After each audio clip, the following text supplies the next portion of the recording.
하나님 아버지, 오늘도 우리가 묵상하는 이 말씀을 우리가 잘 깨닫게 하시고 또 하나님께서 주시는 그 귀한 말씀 마음에 잘 받고 또 우리에게 주시는 영적 교훈대로 우리가 잘 살아갈 수 있도록 지혜를 주옵소서. 이 시간 온전히 주님 의지하오며 예수님 이름으로 기도합니다. 아멘. 아, 예수님께서 제자들과 마지막으로 식사하시는 장면이죠. 그리고 그 식사 장면 우리가 잘 아는 장면입니다. 예수님을 가장 가까이에서 따랐던 사람들, 그 12제자가 함께 앉아 있습니다.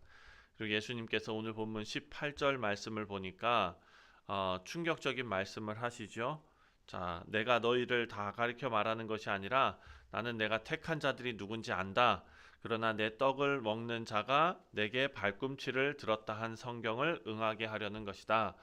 그 뒤에 조금 더 분명하게 21절에 내가 진실로 진실로 너희에게 이르노니 너희 중 하나가 나를 팔리라 이렇게 말씀하십니다. 그러니까 가장 가까이 있는 사람들끼리 가장 가까운 식사를 하고 있는 그 자리에서 예수님을 배신할 자가 있다라는 것을 예수님 말씀하시는 거거든요. 그러니까 예수님과 우리는 잘 알고 있죠. 가룟 유다 아닙니까? 유다가 정면으로 맞이하는 그런 순간입니다. 거룩하신 예수님께서 정말 가장 깊은 배신을 경험하시는 그런 일입니다.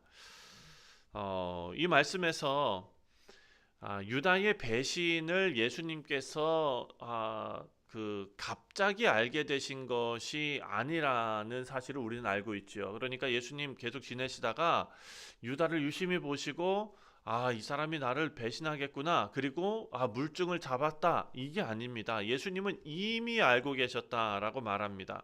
18절 말씀을 보면 내가 너희 모두를 가리켜 말하는 것이 아니니라. 나는 내가 택한 자들이 누구인지 알미라. 그러나 내 떡을 먹는 자가 내 발꿈치를 들었다 한 성경을 응하게 하려는 것이라. 이렇게 말합니다.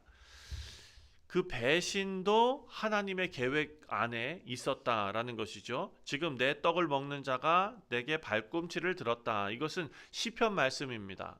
다윗이 배신당하는 그런 말씀이거든요. 시편 41편 9절 말씀인데 내가 신뢰하여 내 떡을 먹던 나의 가까운 친구도 나를 대적하여 그의 발꿈치를 들었나이다. 다윗이 친구에게 배신당합니다. 그리고 그 배신당하는 그 사건은 바로 오늘 우리가 읽은 이 말씀에 더 큰 사건을 예언하고 있는 예표의 말씀이죠. 그러니까 예수님과 유다의 사건을 시편 기자가 미리 그렇게 예표해 놓은 것이죠. 예수님은 배신을 당했습니다. 하지만 그 배신이 하나님의 계획 밖에서 이루어진 것이 아니다라는 것을 이렇게 드러내고 있는 것이죠. 하나님께서는 그 배신까지도 사용하셔서 십자가를 이루게 하셨습니다. 그러니까 유다는 악한 의도로 그런 행동을 했을 것입니다. 하지만 하나님께서는 그 악을 사용하셔서 구원을 이루셨다. 사랑하는 성도님들, 하나님께서는 모든 일을 합력하여 선을 이루시는 줄 믿습니다. 창세기 50장 20절 말씀에서도 당신들은 나를 해하려 하였으나 하나님은 그것을 선으로 바꾸셨다. 이거 누가 한 말입니까? 요셉이 한 말이죠. 예. 요셉의 형제들이 다 요셉을 그렇게 해하려 하지 않았습니까? 그런데 되돌아보고 또 믿음이 있고 하나님을 아는 그런 사람은 이렇게 말할 수 있는 것이죠. 하나님의 섭리였습니다. 사람은 악을 계획하지만 하나님께서는 하나님의 섭리 가운데 구원의 계획 속에서 그마저도 사용하신다. 우리 사랑하는 성도님들, 때때로 세상에서 우리가 이해할 수 없는 그런 일들을 당할 때가 있습니다. 배신도 당하고 여기 인생을 오래 사신 분들도 아마 인생에 한두 번 혹은 그 이상 배신 당해 보신 적 있으실 것입니다. 가까운 사람에게도 배신 당해 보신 적 있을 것입니다.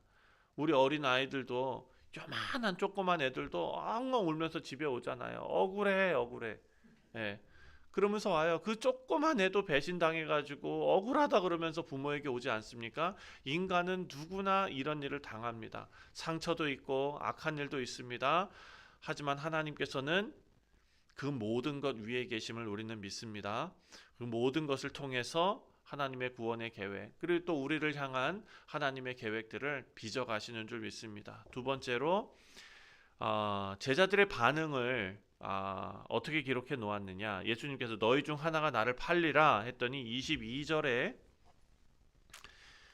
제자들이 서로 보며 누구에게 대하여 말씀하시는지 의심하더라. 자, 그런데 오늘 뭐 여기에 정확하게 나와 있지는 않지만 만약에 유다가 이 정도로 예수님께서 정확하게 이렇게 말씀하시게 된다 그러면은, 혹은 너희 중에 12명 아닙니까? 너희 중에 나를 팔 자가 있다라고 말씀하셨으면은 웬만한 그런 사람들이면은 그 얘기만 딱 들으면 누구 얘기하는구나 알 거예요.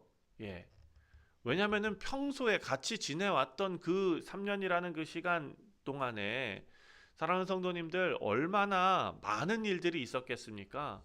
사람의 행동을 보면은 저 사람은 진짜 예수님 팔아 넘길 사람이다. 이런 것들이 말은 안 해도 속으로 가지고 있었을 것인데, 오늘 본문 말씀을 보면 그 누구도 유다가 그 사람일 것을 짐작하거나 예상하지 못했다는 것을 알 수 있습니다. 예. 하나님께서 눈을 가리신 것인가? 아니면은 유다가 너무 완벽하게 위선을 행한 것인가? 예수님과 함께 다니고 같은 말씀을 들었고 같은 기적을 보고 같은 사역에 참여를 했는데 겉으로 보면 다른 제자들과 전혀 다르지 않았다라는 것이죠. 그런데도 유다는 주님을 믿지 않았습니다. 자, 11절 말씀에 예수께서 자기를 팔 자가 누구인지를 아심이러라. 우리가 어제 묵상한 말씀, 예수님은 알고 계셨지만 제자들은 막상 몰랐다라는 것입니다.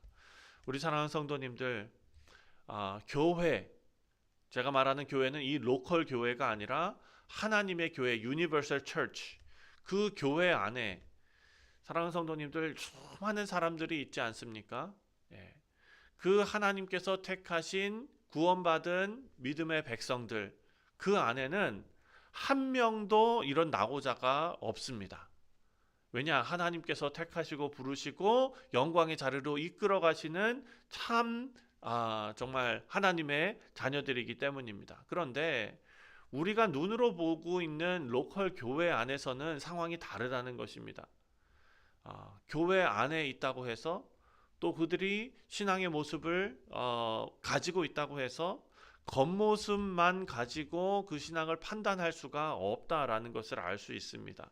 왜냐하면 예수님께서 비유로 말씀하셨죠. 알곡과 쭉정이, 밀과 가라지가 같이 자란다라고 말씀하십니다. 네, 겉으로는 구별하기가 어렵습니다. 하지만 결국 뭐로 드러나느냐? 열매로 드러난다라는 것이죠. 추수하고 물에다가 넣으면 알곡은 다 가라앉고 쭉정이는 물 위에 뜨게 된다라는 것입니다. 예수님, 유다와 가까이 계셨습니다. 유다는 예수님의 제자였습니다. 하지만 예수님을 사랑하지 않았다라는 것이죠. 가까이 있으면서도 가장 멀리 있는 사람이 있었다라는 것을 우리가 알 수 있습니다. 사랑하는 성도님들, 그래서 우리가 알 수 있는 것은 신앙은 외형적으로 보여지는 것이 아니라 마음의 문제다라는 것을 말씀이 우리에게 드러내 줍니다. 그러니까 이 말씀은 교회 안에서 누가 구원받은 사람인지 누가 아닌지 이거 지금 찾아내면서 신앙생활 하라는 말씀이 아닙니다. 그럴 필요 없습니다. 우리는 무엇을 해야 되느냐? 내 자신을 돌아보면서 신앙은 내가 외적으로 보여지는 모습이 아니라 내 마음에 주님과 함께하는 그 관계구나 라는 것을 알면 그때부터는 다른 사람의 어떤 모습이 나의 신앙생활을 흔들지 못하는 그런 신앙생활을 할 수 있지 않겠습니까? 외부의 어떤 요소 때문에 나와 주님의 관계가 막 흔들리는 것이 아니라 나의 주님과의 관계, 그 돈독한 관계, 그 은혜스러운 관계 때문에 모든 것을 품을 수 있는 사람이 될 수 있을 것입니다. 마지막으로 세 번째, 예수님께서는 유다에게 떡을 적셔 주셨습니다. 26절 말씀입니다. 26절. 예수께서 대답하시되 내가 떡 한 조각을 적셔다 주는 자가 그니라 하시고 곧 한 조각을 적셔서 가룟 시몬의 아들 유다에게 주시니. 자, 예수님께서 떡을 적셔 주셨다. 이것은 어찌 보면 너무 완벽한 지목 아닙니까? 제자들 다 있는 데서 내가 떡을 적셔서 주면 그 사람이 나를 파는 자다. 그랬는데도 어떻게 사람들은 그걸 모를까? 이상하지 않습니까? 너무 이상합니다, 이거는. 그런데 이 식사 문화를 우리가 알면은 그럴 수도 있겠다 싶습니다. 왜냐하면 그때 당시에 떡을 적셔가지고 이렇게 주는 것은 그냥 사랑의 표현, 호의의 표현, 이런 거예요. 예를 들어서 제가 옛날에 그 외갓집에 어렸을 때 외갓집에 가거나 혹은 이렇게 가면 혹은 집에서 어머니께서 밥상을 이렇게 차려주시면 여러분 이런 경험 해보셨는지 안 해보셨는지 모르겠지만 반찬이 여러 가지 있지 않습니까? 저쪽 멀리 있는 거 제가 좋아하는 걸 하나 먹으면 그 다음에 어떻게 됩니까? 저희 외할머니께서 제 앞으로 그릇을 옮겨주는 거예요 또. 그럼 제가 이거 먹으면 또 옮겨주고 밥상이 차려온 대로 있어 본 적이 없어요. 반찬이 계속 움직여요. 이건 한국 문화인 것 같아요. 그렇죠? 예. 마찬가지입니다. 이거 호의적인 표현이에요. 그러니까 주인이 손님에게 특별한 떡을 주는 것은 사랑의 표현이었고 존중의 표현이었습니다. 주님께서 제자를 사랑하시는 것이 너무 자연스럽고 당연한 것이었기 때문에 알 수가 없었던 거예요. 예수님께서는 배신자를 향해서도 사랑을 보이시고 발도 씻어주시고 떡도 주시고 마지막까지 은혜를 베풀어 주십니다. 그런데 유다는 그 은혜를 거절하지요. 27절 말씀을 보니까 조각을 받은 후 곧 사탄이 그 속에 들어간지라 이에 예수께서 유다에게 이르시되 내가 하는 일을 속히 하라 하시니. 유다가 갑자기 악해진 것이 아닙니다. 유다의 마음이 죄를 향해서 항상 열려 있었다라는 것이죠. 예수님을 팔기로 결정했다.